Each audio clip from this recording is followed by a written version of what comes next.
Hey guys, tonight we're taking a journey into a past that's often romanticized, but was, in reality, a landscape of profound struggle. We're going to pull back the curtain on one of the Wild West's most misunderstood figures, not the gunslinger or the sheriff, but the town doctor. We have this image from movies of the wise, respected physician who always knows how to set a bone or pull a bullet. The truth, however, was a world of guesswork, desperation, and daily encounters with horrors that would break most of us. Tonight, we explore why it absolutely, unequivocally, sucked to be a doctor in the Wild West. If you enjoy these deep dives into the grittier side of history, I'd be so grateful if you'd take a moment to like this video and maybe even subscribe if you haven't already. It truly helps these stories reach more people. I'm always fascinated to see our community here, so please, drop a comment below and let me know where in the world you're listening from and what time it is there. It's a wonderful thing to see how we all connect through these shared journeys into the past. Now, find a comfortable spot. Dim the lights, maybe turn on a fan for that soft, steady hum, and let's ease into tonight's story together. Congratulations. You've just arrived in a dusty, wind-beaten town in the American West, somewhere around the year 1880. You're not a cowboy, a miner, or a homesteader. You are the town's new doctor.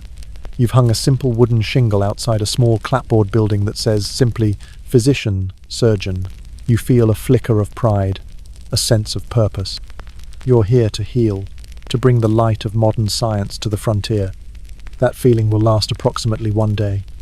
The first thing you realize is that your education, the very foundation of your identity, is terrifyingly inadequate for what you're about to face. Perhaps you attended a reputable medical college back east for a year, maybe two. You sat through lectures on anatomy, materia medica, and the principles of surgery. You might have even witnessed a few dissections of cadavers in a grand amphitheater, the professor's voice echoing as he pointed out organs with a long, elegant stick. You learned about the four humours, the ancient theory that health depended on the balance of blood, phlegm, yellow bile, and black bile. While some forward-thinking instructors might have mentioned new, radical ideas about invisible germs, the core of your training was rooted in centuries of tradition, much of which was dangerously wrong. You were taught that disease often arose from miasma, or bad air, rising from swamps and filth. You were instructed that a fever was a sign of excess excitement in the blood, best treated by calming the body, often through draining that very blood. You memorized complex recipes for tinctures and powders, mixing everything from calomel, a toxic mercury compound, to harmless but ineffective herbal remedies. Out here on the frontier, those textbooks and lecture notes feel a world away. There is no grand amphitheater, no library of medical journals, no senior physician to consult with. There is only you, your splintery office, and the worn leather bag at your side. Let's talk about your office. It's likely a single, cramped room that serves as your examination space, surgical theatre, pharmacy, and sometimes your living quarters. A simple wooden table, probably salvaged from a settler's wagon, is your operating table. A few shelves on the wall hold your precious collection of glass bottles, filled with powders and liquids of dubious origin and even more dubious efficacy.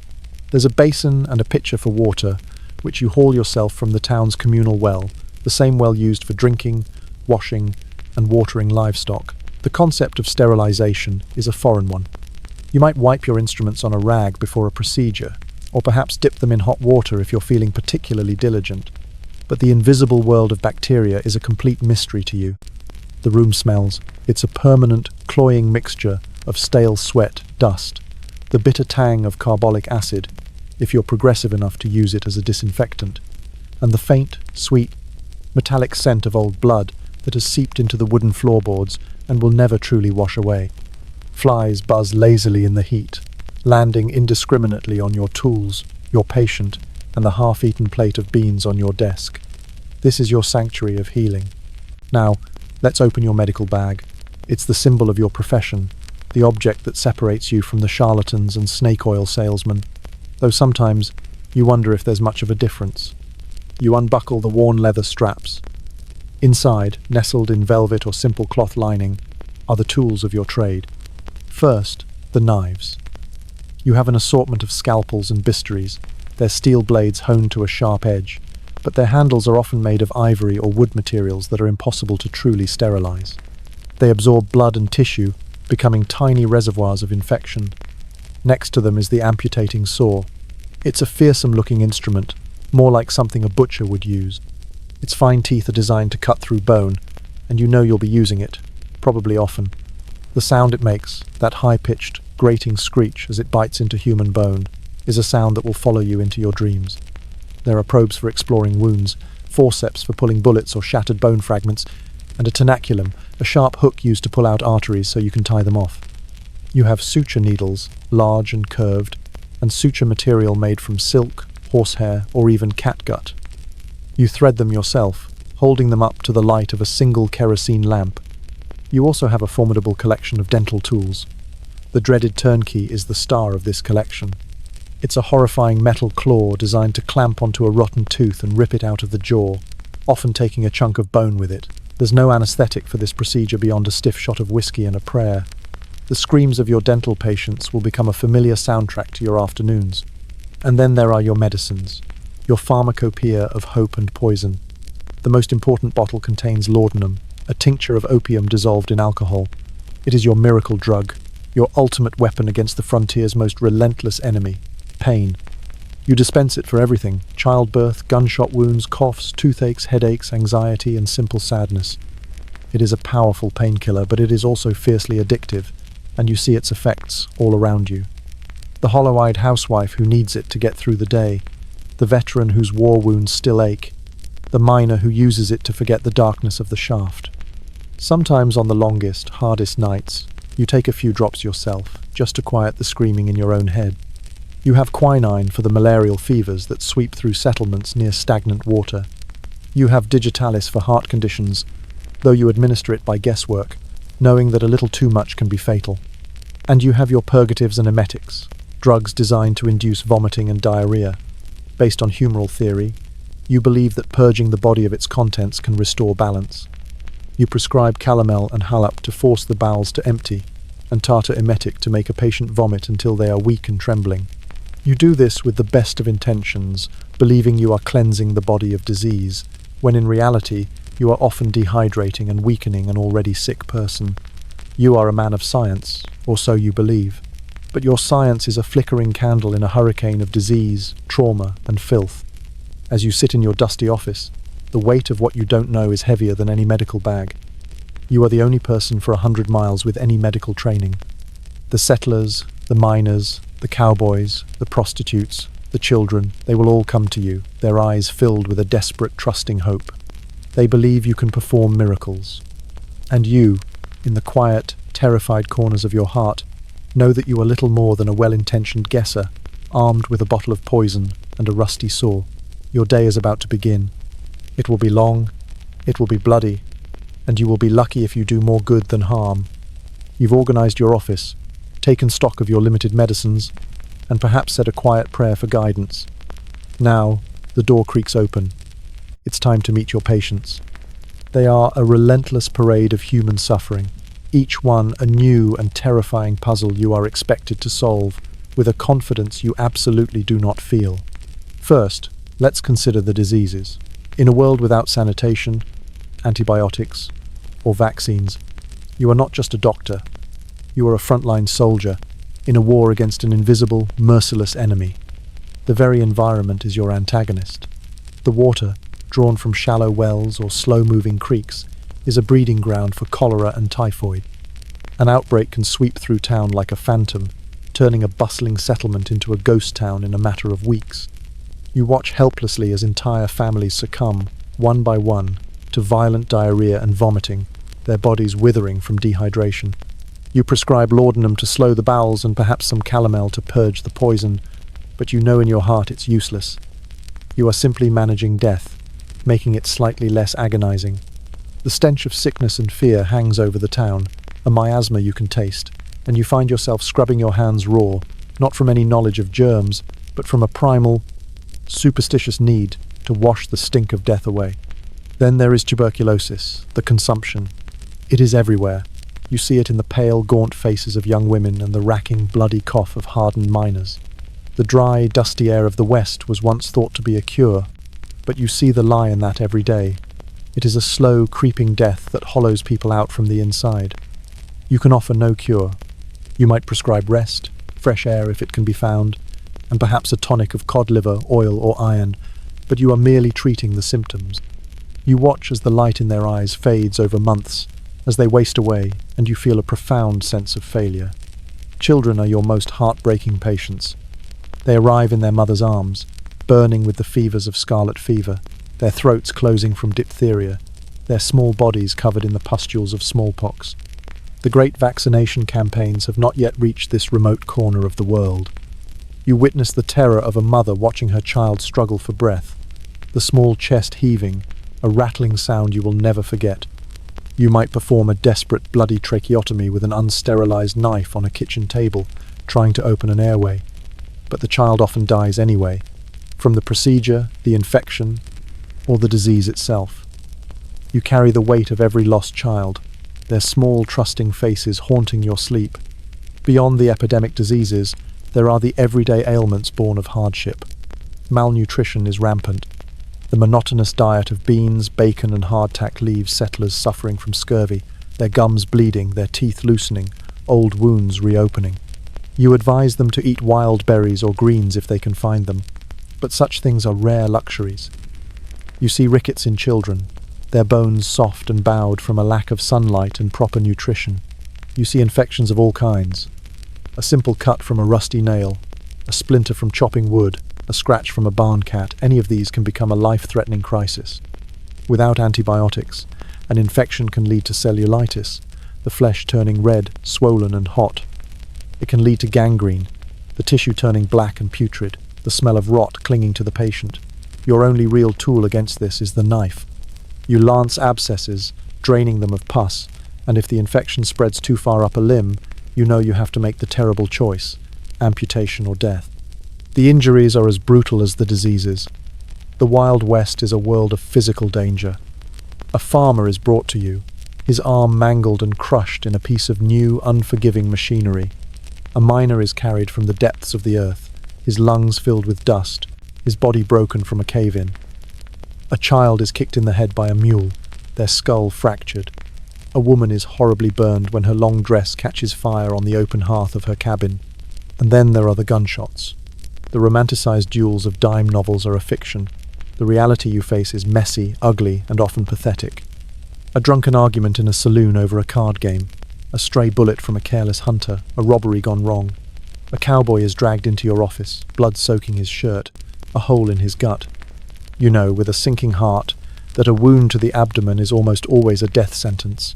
You can't perform internal surgery. You lack the tools, the knowledge, and the sterile conditions. A bullet in the gut means peritonitis, a slow, agonizing infection of the abdominal cavity.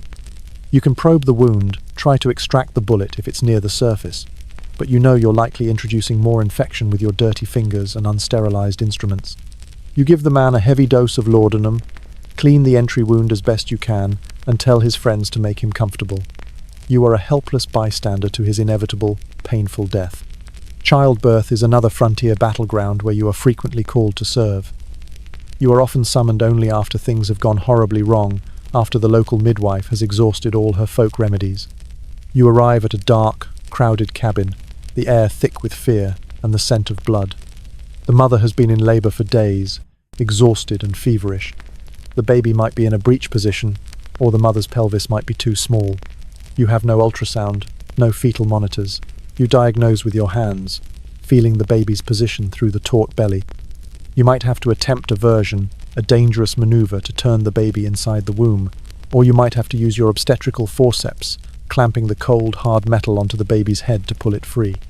These forceps can save a life, but they can also crush a skull or cause horrific tearing to the mother.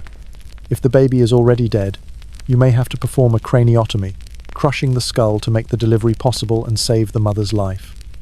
It is a brutal, nightmarish procedure. Even in a normal birth, the risk of postpartum infection, or childbed fever, is immense. You deliver a healthy baby, and the family is overjoyed, only for you to be called back a few days later to find the mother burning with fever, delirious, her womb infected. You know there is nothing you can do. You are a hero one day and a harbinger of death the next. Finally, there are the teeth. Dental hygiene is non-existent. You see mouths filled with black rotting stumps. Abscesses swell jaws to grotesque proportions. The pain is a constant, grinding misery for many. Your solution is radical and singular. Extraction. You don't fill cavities. You don't perform root canals. You pull the offending tooth. You sit the patient in a chair, have someone strong hold them down, give them a shot of whiskey, and go in with your turnkey or forceps. The crack of the tooth breaking, the tearing of gum tissue, the gush of blood. The patient's muffled scream, this is frontier dentistry, and you are its foremost practitioner. As each day ends, you are left not with a sense of accomplishment, but with a weary, bone-deep exhaustion. You have fought a dozen battles and lost most of them. You wash the blood from your hands in the same basin you used yesterday, the water murky, and you wonder how you will find the strength to do it all again tomorrow. You've survived another night, haunted by the faces of the sick and the dying. The sun rises, casting long shadows across the dusty street, and with it comes the relentless march of another day's work. There is no appointment schedule, no receptionist to manage your time. Your practice is dictated by crisis, by the sudden, desperate needs of a community living on the edge. Let's walk through a typical day in your life as a frontier doctor. Your day begins not with an alarm clock, but with a frantic pounding on your door. It's barely dawn, the air still carrying the chill of the night. It's a young homesteader, his face pale with panic. His wife, he gasps, is having her baby, and it's not going well. You don't hesitate. You grab your medical bag, the familiar weight, a grim comfort, and your coat. Your breakfast, a cold biscuit, and a cup of bitter coffee, will have to wait. You saddle your horse. The journey to the homestead is 5 miles out of town, across a rough, unforgiving landscape. There are no paved roads, only a winding dirt track that is a river of mud after rain, or a cloud of choking dust in the dry season. Your horse is not just transportation, it is your ambulance, your lifeline. You ride hard, the cold wind whipping at your face, your bag bouncing against your hip. You worry. A difficult childbirth, miles from any real help, is one of your greatest fears. You run through the possibilities in your mind. Is it a breach? Is the cord wrapped? Has the mother been in labour long? Every minute you spend on the trail is a minute the situation could be worsening. You arrive at a small sod house, a structure built of earth and grass, common on the treeless plains. It's dark, cramped, and smells of damp earth and fear. The husband meets you at the door, his eyes wide.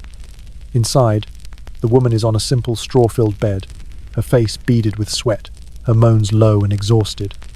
An older woman, a neighbour, is trying to comfort her. You can tell from a glance she's been in labour for more than a day. You wash your hands in a basin of lukewarm water the husband provides. You don't know about germ theory, but you have a sense that cleanliness is next to godliness, especially in a sick room. Your examination is quick and practical. You confirm your fears. The baby is breech, feet first. A normal delivery is impossible. You know you have to act fast. You explain the situation to the husband in quiet, calm tones, masking your own racing pulse. You need to turn the baby. You will attempt an internal version. You ask the husband and the neighbour to hold his wife down. There is no anaesthetic. You give her a large dose of laudanum from your bag, hoping it will dull the pain and relax her muscles, but you know it won't be enough. What follows is a primal, brutal struggle. The woman's screams echo in the small hut as you work, your arm deep inside her, trying to grasp the baby's feet and turn it in the cramped confines of the womb. It is a battle of strength, will, and a desperate prayer that you don't cause irreparable harm.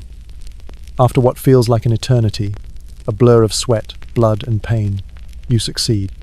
The baby is turned. A few more agonizing pushes, and a small, blue, silent infant is born. You work quickly, clearing the baby's airway, slapping its back, rubbing its small chest. For a terrifying moment, there is only silence. Then, a weak, gasping cry.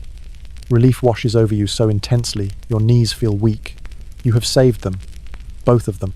You finish your work, delivering the placenta, checking the mother for tearing, and cleaning up as best you can. The family is weeping with gratitude. They offer you their only chicken and a few precious eggs as payment. You accept, knowing they are giving you all they have. You ride back to town, the rising sun warming your face. This is a good day. This is why you became a doctor. The memory of that tiny cry almost makes you forget the horrors. Almost. You arrive back in your office to find your next crisis waiting. Two cowboys, drunk and belligerent, have gotten into a knife fight outside the saloon. One has a deep gash on his forearm, the other a stab wound to the chest. The man with the arm wound is loud and bleeding profusely. You get him on your operating table. His friend, the one with the chest wound, is slumped in a chair, strangely quiet, a dark stain spreading across his shirt. You know he is the one in real trouble. You deal with the arm first. The cut is deep, down to the bone. You pour whiskey into the wound to clean it, causing the man to roar with pain and fury. You don't have the fine suture needles of a modern surgeon. Yours are thick, designed for durability. You stitch the jagged wound together with clumsy, heavy-handed stitches using silk thread. You know the scar will be thick and ugly. An infection is a very real possibility. You bandage it tightly and tell his friends to keep him from drinking more whiskey. A piece of advice you know will be completely ignored. Now, you turn to the man in the chair. He's pale, his breathing shallow. You cut open his shirt. The wound is small, just a narrow slit below his ribs. But there's very little external bleeding. You know this is a bad sign. It means he is bleeding internally. His lung has likely been punctured. You listen to his chest with your ear, a poor substitute for a stethoscope. You hear a telltale gurgling. His lung is filling with blood. He is drowning from the inside. There is nothing you can do. You are powerless. You can't open his chest to repair the lung. You have no blood for a transfusion, no oxygen, no chest tubes. All you can offer is a massive dose of laudanum to ease his passing. You help him lie down and watch as his breathing becomes more and more laboured, as a pink froth appears on his lips. He dies within the hour, his eyes staring blankly at the ceiling of your office. His friends, now sobered by the tragedy, carry his body away. You are left alone with the blood on your floor and the bitter taste of helplessness. Your day is not over. An elderly woman comes in complaining of a terrible cough and a pain in her side. It's pneumonia. You prescribe a mustard plaster for her chest, a useless folk remedy, and a cough syrup made of whiskey, honey, and a bit of opium. You tell her to rest and stay warm, knowing her poorly heated cabin is a death trap. A miner follows, his hands shaking uncontrollably, his mind confused. It's mercury poisoning, a common affliction for those who used mercury to extract gold from ore. You have no treatment for this. You can only document his slow, tragic decline into madness. As evening falls, you are called out again. A child has been bitten by a rattlesnake. You race to the scene. The child's leg is swollen and black. The folk remedy is to cut open the wound and suck out the venom, a practice that is not only useless, but often introduces deadly infection into the bite. You know this, but the frantic parents expect you to do something. You might make a few small cuts, a nod to the tradition, but you know the venom is already coursing through the child's body. You have no antivenom. Your only hope is to give the child whiskey and laudanum and pray their small body is strong enough to fight off the poison. You finally return to your office as night falls. You are covered in other people's blood, sweat, and fear. You haven't eaten a proper meal all day. You collapse into your chair, the silence of the room deafening. You brought one life into the world today, a small, fragile victory. But you lost two more and watched others begin their slow march toward the grave. You pour yourself a measure of whiskey, and then, your hand shaking slightly, you add a few drops of laudanum from your own supply. Just enough to help you sleep. Just enough to face tomorrow. The physical toll of being a frontier doctor is immense. The endless travel, the lack of sleep, the constant exposure to disease. But the psychological burden is a different kind of monster. A quiet, insidious force that grinds away at your soul day after day, night after night. You live in a state of perpetual high-stakes uncertainty. Every decision you make is a gamble with a human life in the balance, and you are making these gambles with a terrifyingly incomplete deck of cards. Your most constant companion is helplessness. You stand before a child dying of diphtheria, a man bleeding out from an internal wound, a woman succumbing to childbed fever, and you are utterly, profoundly useless. You are supposed to be a healer, a man of science, yet your knowledge is a flickering candle in a storm of suffering. The families look to you with such desperate hope, believing you hold the power of life and death. When you fail, and you fail often, you see that hope curdle into grief, and sometimes into accusation. They don't see the invisible bacteria, the untreatable virus, the internal hemorrhage. They only see you, the doctor, who couldn't save their loved one. You are blamed for deaths that were inevitable, your reputation tarnished by circumstances far beyond your control. The weight of this responsibility is crushing. You are the sole medical authority for hundreds, sometimes thousands, of square miles. There is no one to consult, no specialist to refer a difficult case to, no colleague to share the burden of a devastating loss. The decisions are yours and yours alone. When you choose to amputate a leg to stop gangrene, you are the one who has to live with the image of the saw cutting through bone, the patient's screams, and the knowledge that you have permanently maimed them, even if it was to save their life. When a mother and child both die in childbirth under your care, you carry that weight back to your empty office, the silence accusing you. This isolation is more than just professional, it's personal. You are a figure of both respect and fear. People need you, but they keep you at a distance. You are privy to the most intimate, painful moments of their lives. You see their bodies broken and bleeding. You hear their deathbed confessions. You witness their deepest grief. You are a repository for the community's suffering. This knowledge sets you apart. You can never truly be just one of the boys at the saloon or share idle gossip at the general store. You know too much. You have seen too much. You are the man who brings both life and death, and people are never entirely comfortable in your presence. To cope with this relentless pressure, you might develop a shell of professional detachment, a hardened exterior to protect the soft, empathetic core that led you to medicine in the first place. You learn to suppress your emotions, to face horror with a calm facade, to speak of death in clinical, measured tones. But this shell comes at a cost. It can curdle into cynicism, a bitter resentment of the very people you are sworn to serve. And then there is the ever-present temptation of your own medicine cabinet. Your leather bag contains the most effective antidote to your own suffering, laudanum. After a particularly brutal day, after watching a child die or performing a gruesome amputation, the allure of that little brown bottle is immense. Just a few drops to quiet the mind, to dull the sharp edges of memory, to grant a few hours of dreamless sleep. It's a comfort that can easily become a crutch, and then a chain. You are not immune to the curse of addiction that you see in your own patients. Many frontier doctors, isolated and overwhelmed, succumb to the siren song of opium, becoming ghosts of themselves, their hands trembling, their judgment clouded, their own lives becoming a quiet tragedy. You also live in constant competition with ignorance and superstition. You battle against folk remedies that are actively harmful. You argue with a mother who wants to treat her child's fever by wrapping him in cold, wet sheets, a practice that can induce shock. You try to convince a farmer that the festering wound on his hand needs to be cleaned, not packed with a poultice of cow dung and cobwebs. You are an agent of science, but your science is weak, and the old ways are strong. You are also in direct competition with the travelling snake oil salesman, the charlatans who roll into town with brightly painted wagons and promises of miracle cures. They sell tonics that are little more than alcohol and sugar, liniments that do nothing, and electrical belts that are pure fraud.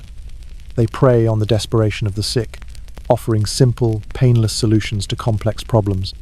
You, with your grim talk of surgery, your painful procedures, and your frequent failures, often look like the less appealing option. You watch your patients waste their money and their hope on these quacks, and it fills you with a weary rage. In the end, your life is a paradox. You are one of an elite few, a man of education in a world of illiteracy. You are a pillar of the community, essential to its survival. But you are also an outcast, isolated by your knowledge and your failures. You are a hero who rarely wins, a savior who mostly presides over death. You carry the burdens of an entire community on your shoulders, and at the end of the day, you must face your own reflection in the dim light of a kerosene lamp and wonder if the man staring back is a healer or a fraud.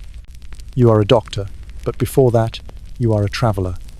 In the vast, untamed wilderness of the American West, your practice is not confined to the four walls of your office. Disease and injury do not politely wait for office hours. They strike in remote homesteads, in isolated mining camps, and on lonely cattle drives. Your patients are scattered across a formidable landscape, and reaching them is a battle in itself. The horse is your most essential piece of medical equipment. A sturdy, reliable mount is the difference between reaching a patient in time and arriving to find a grieving family. You spend countless hours in the saddle, your medical bag a constant, heavy companion. The terrain is your enemy. You ford swollen, treacherous rivers, where a single misstep could mean losing your horse, your precious medicines, and your life. You navigate winding mountain passes, where rock slides are a constant threat and an early blizzard can trap you for days. You cross vast, sun-baked plains where the heat is a physical blow and water is a mirage-like dream. The weather is a capricious and violent force. In the summer, you ride under a brutal sun that saps your strength and bakes the very air you breathe. Dust storms can rise with terrifying speed, blinding you, choking you, reducing visibility to zero. You learn to navigate by instinct, by the feel of the land beneath your horse's hooves. In the winter, the challenge turns from heat to cold. Blizzards can descend without warning, burying the landscape in a deep, silent blanket of snow. The wind is a physical force, cutting through your clothes, numbing your face and hands. Frostbite is a constant threat not just for your patients, but for you. More than one frontier doctor was found frozen in the snow, his horse standing faithfully beside him, a testament to a duty he tried to fulfill to the very end. These journeys are not just physically taxing, they are lonely. For hours, even days, you might see no one. Your only companions, the cry of a hawk and the rhythmic plodding of your horse. The silence of the wilderness is immense, a stark contrast to the screams and moans that often fill your professional life. It is in these moments of profound isolation that the psychological weight of your work can feel most acute. The faces of the patients you lost ride with you, their stories replaying in your mind with no distraction to keep them at bay. When you finally arrive at your destination, a sod hut on the prairie, a grimy tent in a mining camp, a remote ranch house, you are already exhausted. But your work is just beginning. You might have to perform surgery by the flickering light of a single candle, with the wind howling outside and the patient's family watching your every move, their faces a mixture of hope and terror. You operate on kitchen tables, on dusty floors, on the tailgates of wagons. Your sterile field is a concept so laughably impossible it borders on fantasy. You fight not only the injury or the disease, but also the filth, the darkness, and the sheer inadequacy of your surroundings. Sanitation, or the complete lack thereof, is a constant source of frustration and disease. The towns you serve are often cesspools. There are no sewer systems. People throw their garbage and waste into the streets. Outhouses are situated dangerously close to wells, contaminating the water supply. Animal manure is everywhere. You understand on a basic level that filth and sickness are connected. You preach the importance of cleanliness, of boiling water, of disposing of waste properly. But you are a lone voice against habits born of convenience and ignorance. You watch as typhoid and cholera spread, knowing that the source of the epidemic is the very water the town is drinking, and you feel like a man trying to empty the ocean with a teaspoon. The environment is not a passive backdrop to your work. It is an active participant, an antagonist that sickens your patients and hinders your ability to heal them. It infects their wounds with its dust. It pollutes their bodies with its water, and it tries to kill you with its heat, its cold, and its vast, unforgiving distances. Every patient you save is a victory not just over their ailment, but over the brutal, indifferent landscape of the West itself. As you ride home under a canopy of stars, more brilliant than any you ever saw back east, you are struck by the profound, terrifying beauty of this land.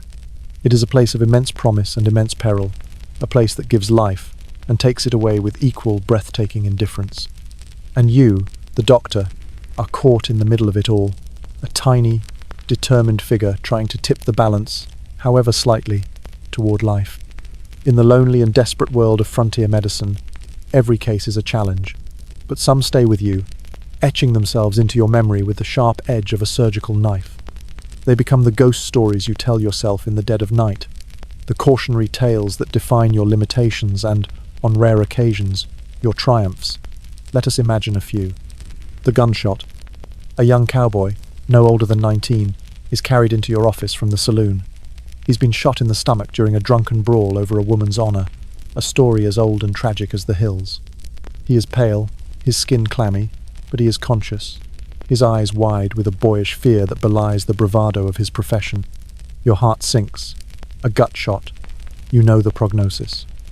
You lay him on your table and carefully cut away his blood-soaked shirt. The entry wound is small, deceptively neat, just below his navel. There is no exit wound.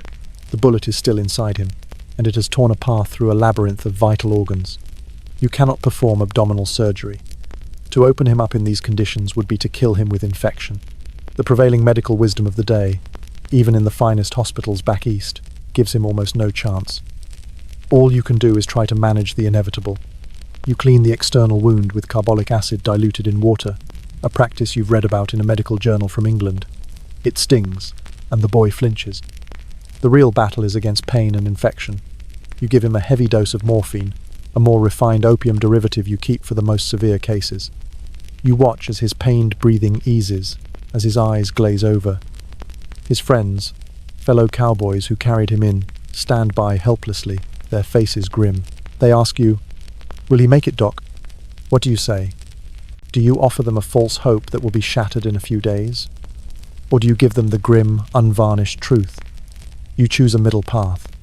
"The wound is grave," you say, your voice low. "We must keep him quiet and pray the bullet did not strike anything vital."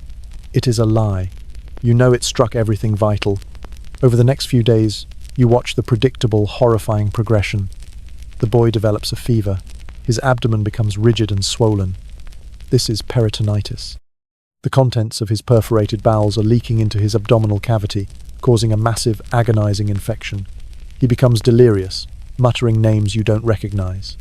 His friends sit with him, their boisterous energy replaced by a heavy, somber silence. You continue to administer morphine, your only real tool. You are not a healer now. You are a purveyor of a comfortable death. He dies on the third day. His friends quietly pay you with a few dollars they've pooled together, their eyes avoiding yours. They carry his body to the undertaker. You are left with another failure, another ghost. You tell yourself there was nothing you could have done. It is the truth, but it is a cold and bitter comfort. The miner's cough. An older man, a veteran of the silver mines, presents himself at your office. He is wiry and tough, his face a roadmap of hardship. But he is defeated by a single relentless symptom, a deep, rasping cough that shakes his entire frame. He tells you he's been coughing for years, but it's gotten worse. He can't catch his breath, he can't sleep, and he's coughing up a thick, black-flecked sputum. You listen to his chest. Even without a stethoscope, you can hear the congestion, the wet, rattling sound of lungs that are failing. You know what this is. It's called miner's consumption, or black lung. Years of inhaling fine rock dust and soot in poorly ventilated mine shafts have coated the inside of his lungs, turning the delicate, spongy tissue into a scarred, useless mass. He looks at you with a flicker of hope. He's heard you're a real doctor, an educated man. He asks if you have a tonic, a pill, something to clear his lungs and stop the cough. Your heart aches with the inadequacy of your position. You have nothing. There is no cure for silicosis. His lungs are permanently destroyed. You prescribe a cough syrup laced with laudanum. It will suppress the cough, allowing him to get some rest, but it will not heal him. In fact, by suppressing his ability to cough up the phlegm, it might even hasten the pneumonia that will likely kill him. It is a terrible paradox. You also give him a useless herbal expectorant, something to give him the feeling that he is actively fighting the disease. You advise him to quit the mines, to find work in the fresh air. He just gives you a hollow, weary smile. The mine is all he knows. It is the only work available. To quit is to starve. He thanks you, pays you with a small, heavy piece of silver ore, and shuffles out of your office, his coughing fit echoing down the street. You watch him go, a walking dead man. You have given him a bottle of temporary relief and a death sentence. You have treated his symptoms while knowing the underlying cause will kill him. This is not healing.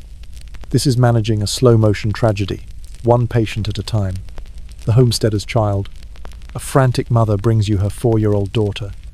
The child is listless, her skin burning with fever. Her throat is the problem.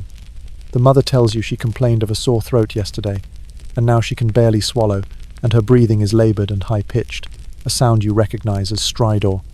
You look into the child's throat. You see it immediately, and a cold dread grips you. A thick, greyish-white membrane is covering her tonsils and the back of her throat. It is the signature sign of diphtheria, the strangling angel of children. The membrane is not just a coating. It is a living colony of bacteria that is growing, swelling, and slowly suffocating the child. The toxins it releases are also poisoning her body, attacking her heart and nerves. You know the prognosis is grim. You have no antitoxin. It won't be developed for years. You have no antibiotics. You are in a race against a disease that holds all the cards. Your only option, if the airway closes completely, is a tracheotomy. You explain this to the mother, trying to convey the gravity without extinguishing all hope. You send them home with instructions to create a steam tent, to have the child breathe in moist air, a folk remedy that might offer some small comfort. You tell them to call you immediately if her breathing worsens. The call comes in the middle of the night. You arrive at the cabin to find the child blue, gasping for air. The time for waiting is over. You must cut. The mother holds the kerosene lamp, her hand trembling so violently the light dances on the walls. The father holds the child down on the kitchen table. You don't have a proper tracheotomy tube. You will have to improvise. You make an incision in the child's throat with your scalpel, cutting through skin and muscle to the windpipe. You insert a metal tube, a hollowed-out bird bone, anything to create an airway. The child survives the procedure. She can breathe again, albeit through a crude hole in her neck. For a moment, a fragile, desperate hope fills the small cabin. But your fight is not over. The diphtheria toxins are still at work. Over the next 2 days, you watch as the child's heart begins to fail. Her pulse becomes weak and irregular. She dies not from suffocation, but from heart failure, a victim of the poison you could not neutralize. You have performed a daring, modern surgical procedure. You have done everything in your power, and still you have failed. The mother looks at you with empty, accusing eyes. You, the doctor, cut her child's throat, and still she died. You have no words of comfort that can penetrate her grief. You pack your bag in silence and ride back into the darkness, the child's last rattling breaths echoing in your ears. This is the reality of your practice. It is a world of small victories, overshadowed by monumental, gut-wrenching defeats. Your medical bag is a Pandora's box of frontier pharmacology, a collection of substances that straddle the fine line between remedy and poison. To truly understand your daily struggle, we must look deeper into the bottles on your shelf, for this is where your greatest hopes and most tragic mistakes reside. This is your pharmacy. You practice in an era sometimes called the age of heroic medicine. The guiding philosophy, though rarely stated so plainly, is that a treatment must be harsh to be effective. A gentle remedy is seen as weak, insufficient to combat the violent diseases that rage through the human body. Your patients expect to feel the medicine working. They want to be purged, blistered, and bled. They want to taste the bitterness of a powerful drug, to feel its jolting effect on their system. And so, your pharmacy is stocked with an arsenal of chemical weapons. Let's begin with the minerals, the heavy hitters of your practice. On your shelf sits a bottle of calomel, or mercurous chloride. It is one of your most prescribed substances. You use it as a powerful purgative, believing it cleanses the body of diseased humours and bile. You dispense it for everything from constipation to typhoid fever to teething in infants. You mix the white powder with a bit of sugar or licorice and have the patient swallow it. The effect is dramatic and violent. It causes profuse salivation and explosive diarrhea.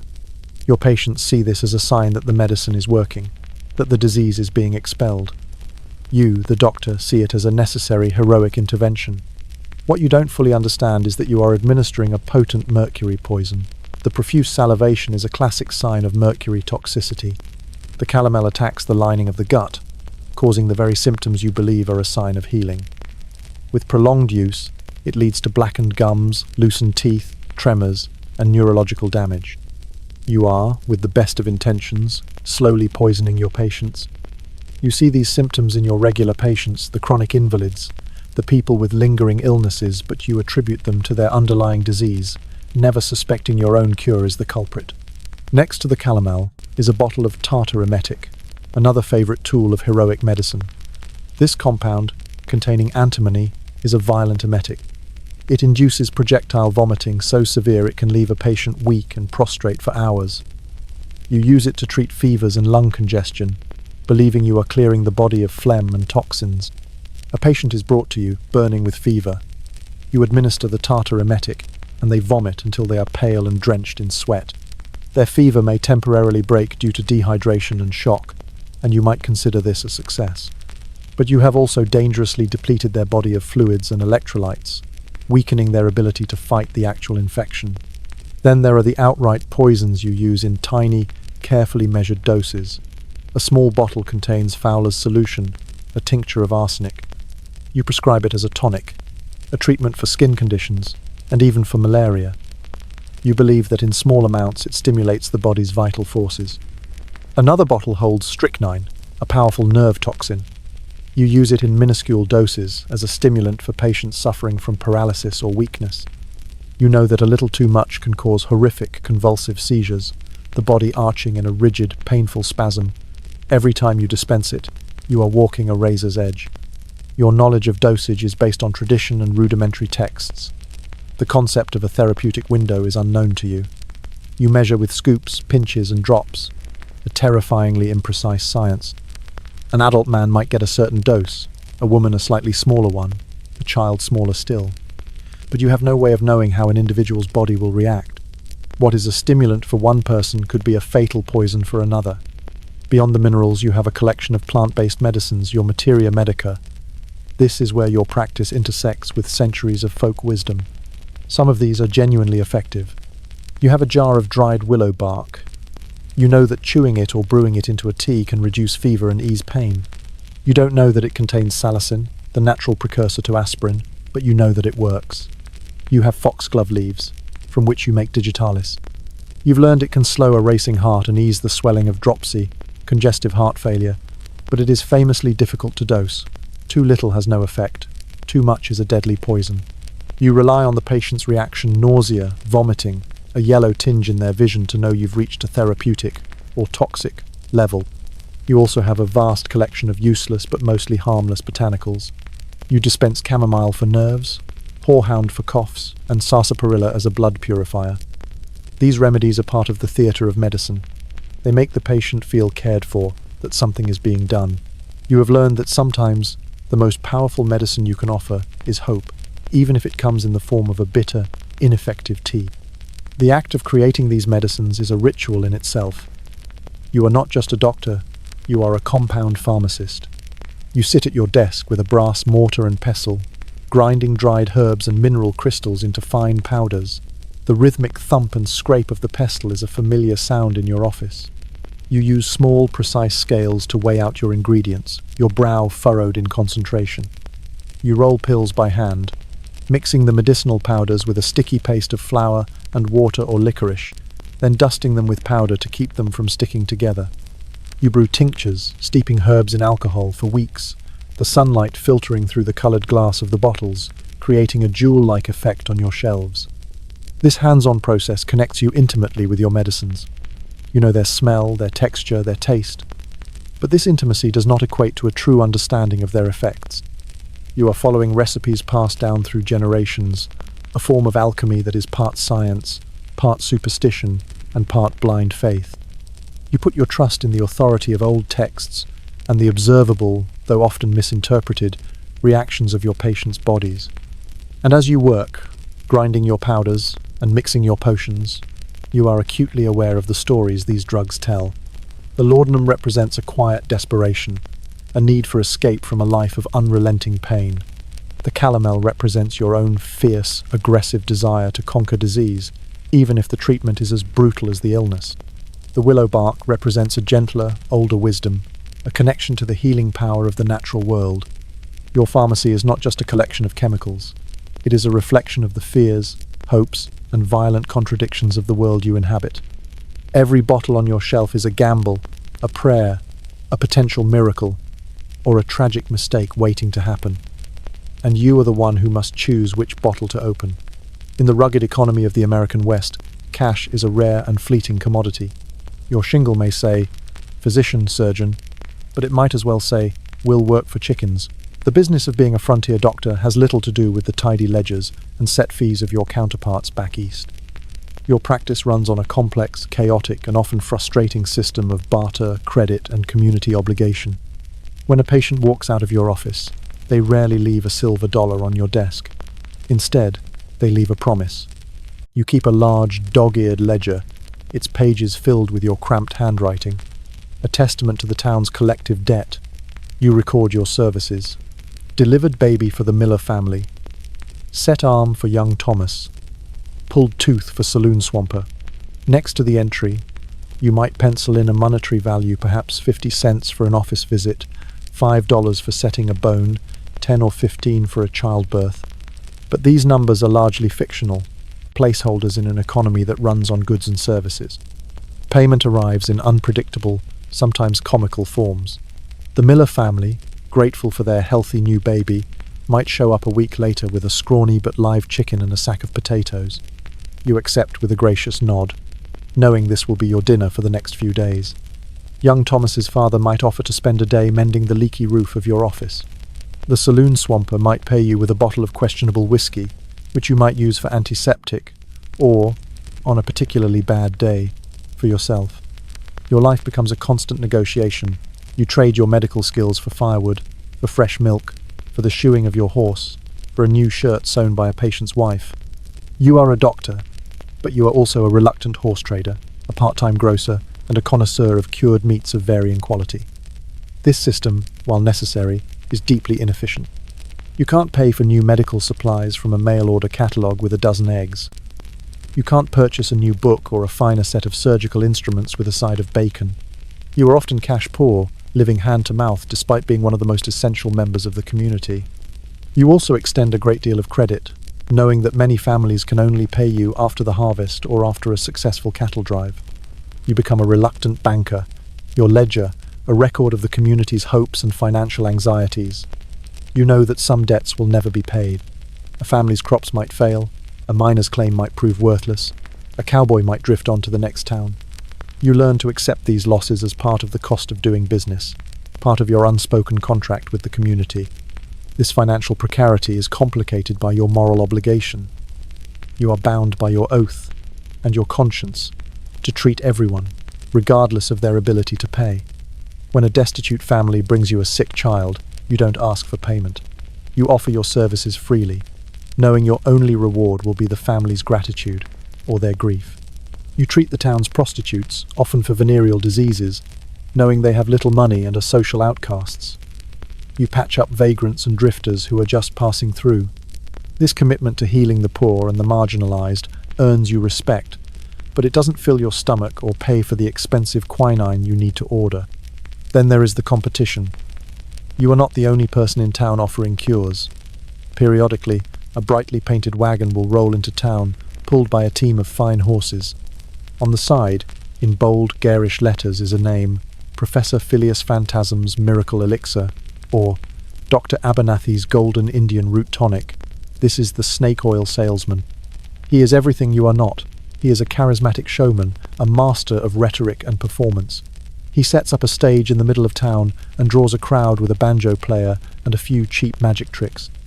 He is handsome, well-dressed, and his voice booms with a confidence that you, with your intimate knowledge of failure, can only envy. He holds up a bottle of his tonic, its dark liquid glittering in the sun. He promises it will cure everything: consumption, rheumatism, baldness, female complaints, weak nerves, and general malaise.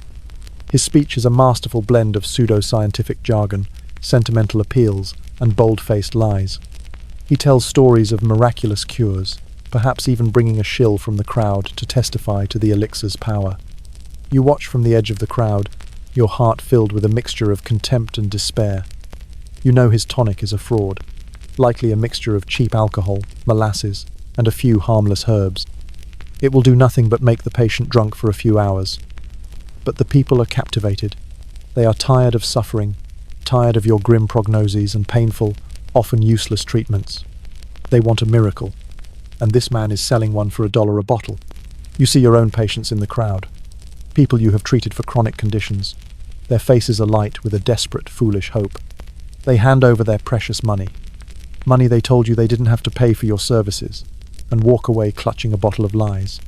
You might try to warn them, to explain that there is no such thing as a miracle cure, but your words sound like sour grapes, like the jealousy of a man losing his business. You are selling a harsh, uncertain reality. The snake oil salesman is selling a beautiful, simple dream. And in the face of relentless suffering, the dream is always the more appealing product. The salesman stays in town for a few days, fleecing the hopeful and the desperate. And then, just as quickly as he arrived, he is gone, his wagon rattling on to the next town, leaving behind a trail of empty bottles and shattered hopes. The patients he cured will soon find their symptoms returning, often worse than before. And they will come back to you, their money gone, their health failing, their eyes now filled with the shame of having been duped.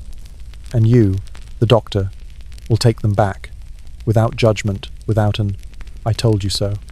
You will update your ledger, knowing you will likely never be paid, and you will continue your grim, thankless work. This is the business of medicine on the frontier, a constant struggle for survival, waged not just against disease, but against poverty, ignorance, and the seductive power of a well-told lie.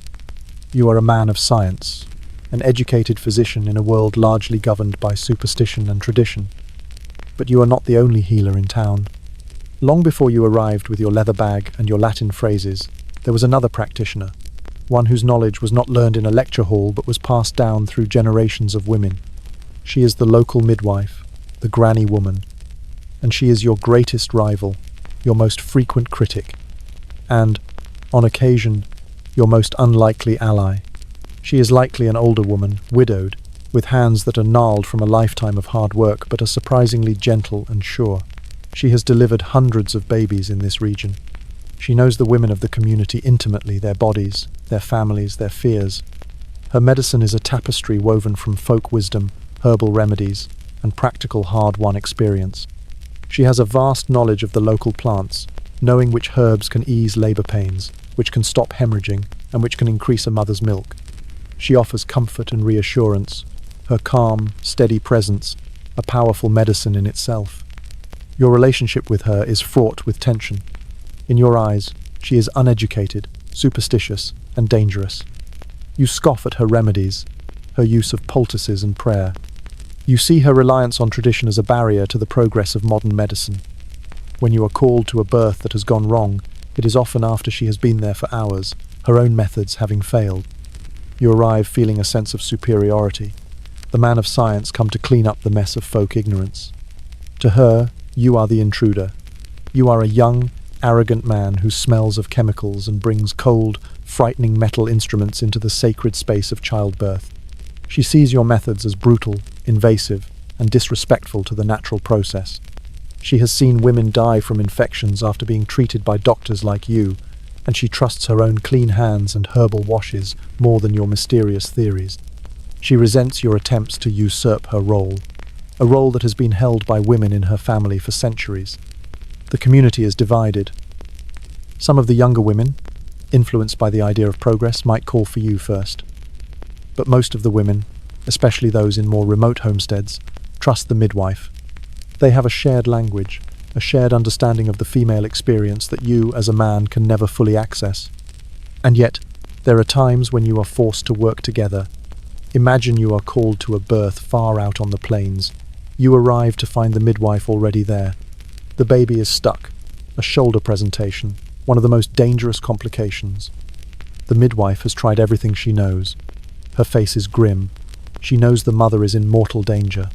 She looks at you, her professional rival, and in her eyes, you see not hostility, but a silent plea for help.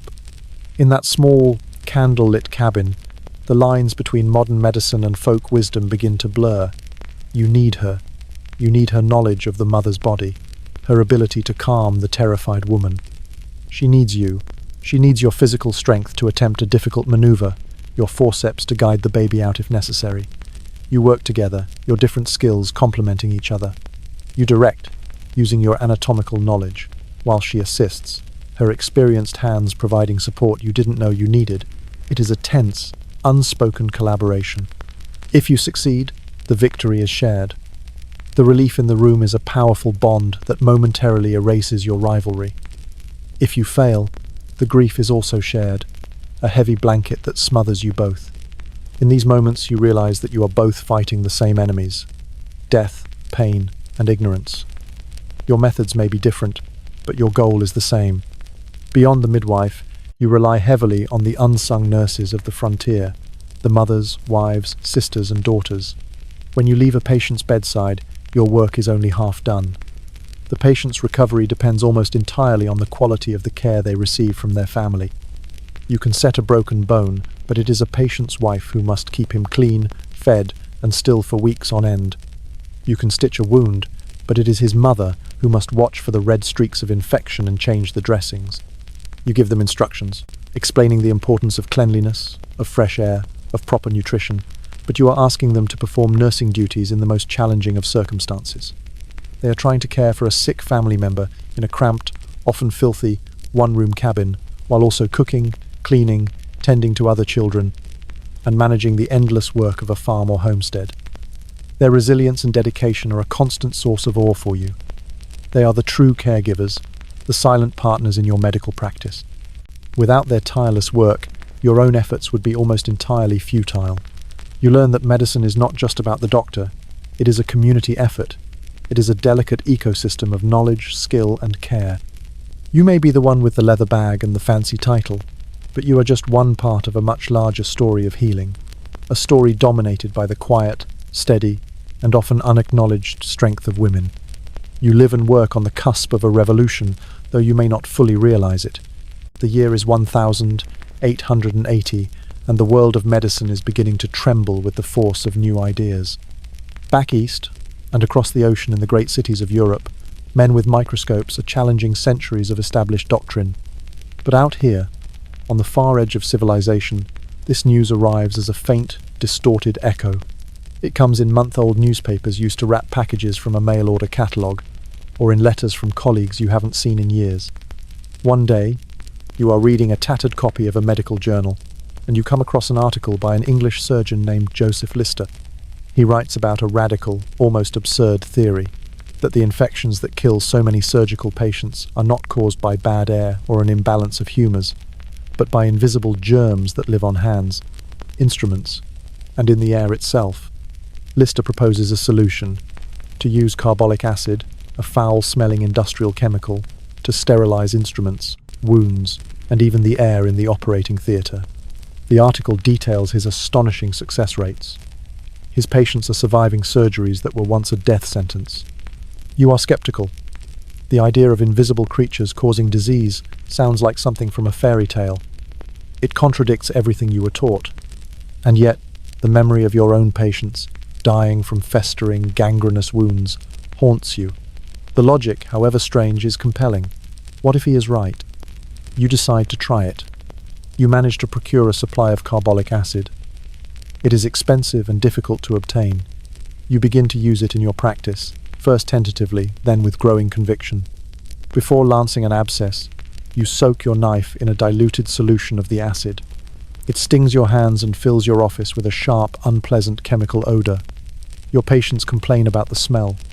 The town gossips that you are using some strange, dangerous poison.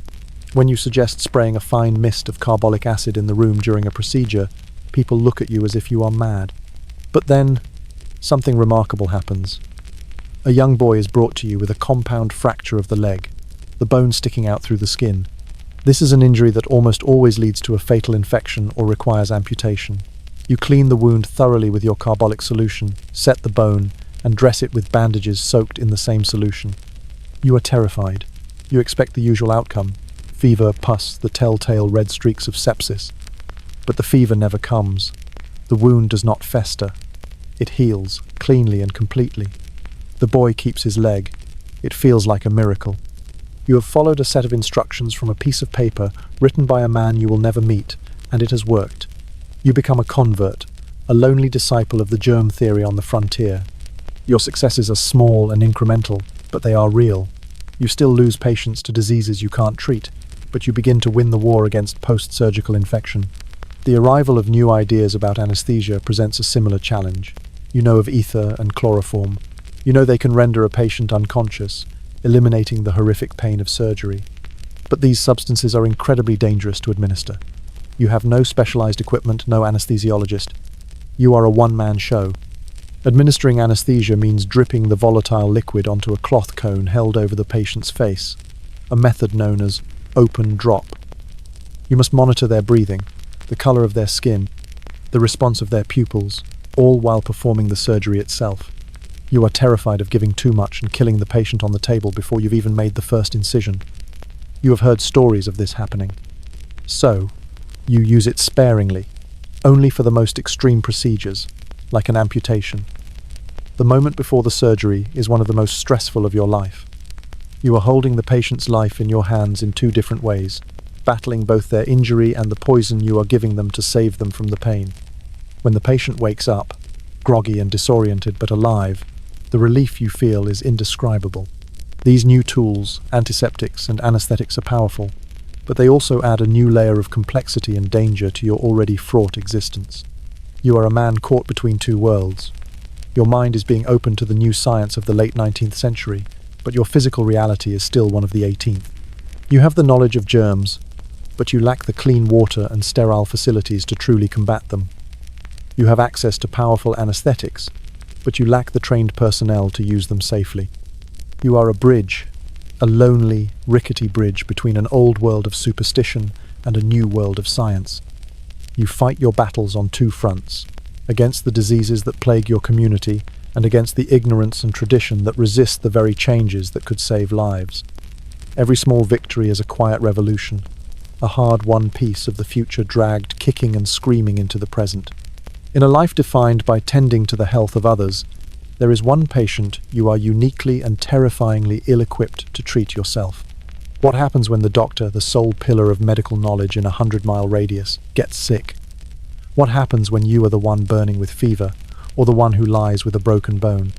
This is the ultimate nightmare of the frontier doctor. You are utterly, completely alone.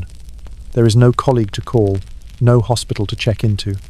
The trust and hope that your community places in you is suddenly inverted, becoming a mirror of your own fear and helplessness. Let us imagine the scenario. You are returning from a difficult house call late at night. Your horse stumbles on the dark, uneven trail, and you are thrown. You feel a sickening, grinding snap in your leg. The pain is immediate, white-hot, and nauseating. You are miles from town, alone in the darkness. You manage to crawl to your horse, pull yourself up with agonizing effort, and somehow make it back to your office, where you collapse onto the floor in a heap of pain and despair. Your leg is broken. It is a bad break, a tibia-fibula fracture, and the bone is clearly displaced. You know what needs to be done. The bone must be set, and set properly, or you will be left a permanent cripple, unable to ride, unable to practice. But who will set it? You are faced with a horrifying choice. You can try to guide a layman, perhaps the blacksmith, who has strong hands, or the saloon owner through the procedure. You would have to lie there, gritting your teeth against the pain, and instruct them on how to pull and manipulate your shattered limb, hoping they don't make it worse. The thought is unbearable. Or, you can try to do it yourself. You drag yourself to your operating table. You drink half a bottle of whiskey, the raw alcohol burning a trail down your throat, but it barely touches the edges of the pain. You lay out your splints and bandages. Then comes the hardest part. You must grasp your own leg, and with a surge of desperate, pain-fueled strength you must pull. The feeling of your own bones grinding back into alignment is a new dimension of agony, a sound and sensation that seems to shake your very soul. You nearly pass out, but you manage to secure the splints, your work clumsy and slick with sweat. The ordeal is not over. You are now immobilized, a prisoner in your own office. You are feverish from the trauma. What if infection sets in? What if it turns to gangrene? The fears that you manage for your patients now turn inward, a pack of wolves circling your own mind. Do you dose yourself with your own purgatives? Do you trust your own judgment when your mind is clouded with pain and laudanum? Your community, deprived of its doctor, is adrift. They come to your door with their ailments, and you are forced to turn them away, or to offer advice from your bed, your own suffering a grim backdrop to theirs. Your helplessness is now on public display. You, the healer, are broken. Or perhaps it is not an injury, but a disease. You wake up one morning with a chill you can't shake, an ache in your bones that signals the onset of a serious fever. Is it typhoid from the contaminated well water? Is it pneumonia from that long, cold ride in the rain? You don't know. You have no diagnostic tools beyond your own senses, and they are now compromised. You become your own worst patient. You analyze every symptom with a terrifying, detached clarity. You know the possible progression of the disease. You know the signs of decline. You listen to your own lungs, feel your own pulse, and try to make a diagnosis, all while your body is consumed by the illness. You are both the terrified patient and the worried physician, trapped in a bizarre, nightmarish dialogue with yourself. You are forced to rely on the very folk remedies you often scorn. A neighbour brings you a bone broth. The midwife comes with an herbal tea. You accept their help, your scientific pride humbled by your own vulnerability. In your feverish delirium, you understand something profound. In the face of death, we are all just frightened humans, reaching for any comfort, any hope, any connection we can find. To be a doctor on the frontier is to live with the constant, low-grade fear of your own mortality. But to be a sick doctor on the frontier is to come face to face with the abyss. It is to realize that your knowledge, your skills, your entire identity as a healer can be stripped away in an instant, leaving you with nothing but a broken body and the terrifying silent question, who heals the healer? There is no one. There is only you, and the vast, indifferent wilderness waiting outside your door. As the years of your practice wear on, the faces of your patients begin to blur together, a long, sorrowful procession of pain, hope, and loss. The West is changing around you. The railroad has arrived, bringing new people, new goods, and new ideas. The once isolated frontier is slowly being stitched into the fabric of a modernizing nation. And yet, the core of your existence remains the same, a daily struggle against the fundamental fragility of human life. You find yourself reflecting on your journey, on the man you were when you first hung your shingle, and the man you have become. The youthful idealism has long since been scoured away by the harsh realities of your practice. You are more cynical now, quicker to recognize the false hope in a patient's eyes, more intimately acquainted with the many faces of death. Your hands are no longer the steady hands of a confident young surgeon. They are the scarred, weary hands of a man who has seen too much. You look back on the countless lives that have passed through your care. You remember the small victories with a quiet, bittersweet pride. The child you saved from diphtheria with a desperate, self-taught tracheotomy. The rancher whose mangled leg you saved from amputation with your newfound carbolic acid. The mother who survived a difficult birth because you were there. These are the memories that keep you going, the small points of light in a vast darkness. But they are vastly outnumbered by the failures, the ghosts that populate your memory, the cowboy who bled out on your office floor, the miner who coughed his lungs out, the countless infants who never drew their second breath. You have learned that in medicine, especially frontier medicine, you do not always win. In fact, you rarely do. Success is not measured in cures, but in small comforts, in the easing of pain, in the offering of a peaceful death, in the simple human act of being present in a moment of profound suffering. The mythology of the West is being written now, in dime novels and traveling shows back east. They are telling stories of heroic gunslingers, noble sheriffs, and stoic cowboys. In these stories, the town doctor is a minor character, a kindly, background figure who reliably patches up the hero after a gunfight. They have no idea of the truth. They have no idea of the filth, the fear, the blood, and the constant grinding failure. They have no idea of the psychological toll it takes to be the sole guardian of life in a land that is so brutally indifferent to it. The real story of the American West, you realize, is not the story of gunfights. It is the story of childbirth. It is the story of a farmer's battle with a festering wound. It is the story of a community's struggle against a typhoid epidemic. It is a story of quiet, unglamorous, and often failed heroism. And you have been at the very center of it. As you sit in your office in the fading light, the bottles on your shelves seem to glow with a strange, spectral light. Each one holds a story of a life you touched, for better or for worse. The laudanum, the calomel, the arsenic, the willow bark, they are the tools of your flawed and desperate art. You have done harm with them, you know that now. But you have also done your best, with the limited knowledge you had, in a world that demanded the impossible. The sun sets, painting the sky in brilliant strokes of orange and purple, a beauty so profound it almost makes you forget the ugliness you have witnessed. You are an old man now. Your hair is grey, your back is stooped, and your heart is heavy with the weight of 1,000 stories. You are not the hero of any dime novel. Your name will not be remembered in the grand histories of the West. But you know that you played your part. You were the doctor. And in the raw, untamed, and unforgiving world of the American frontier, that was a burden, a curse, and a sacred, terrible honor. Sleep comes at last, and in your dreams you do not see the faces of the dead. You hear, faintly, the first cry of a newborn baby, a sound of impossible hope in the vast, silent darkness.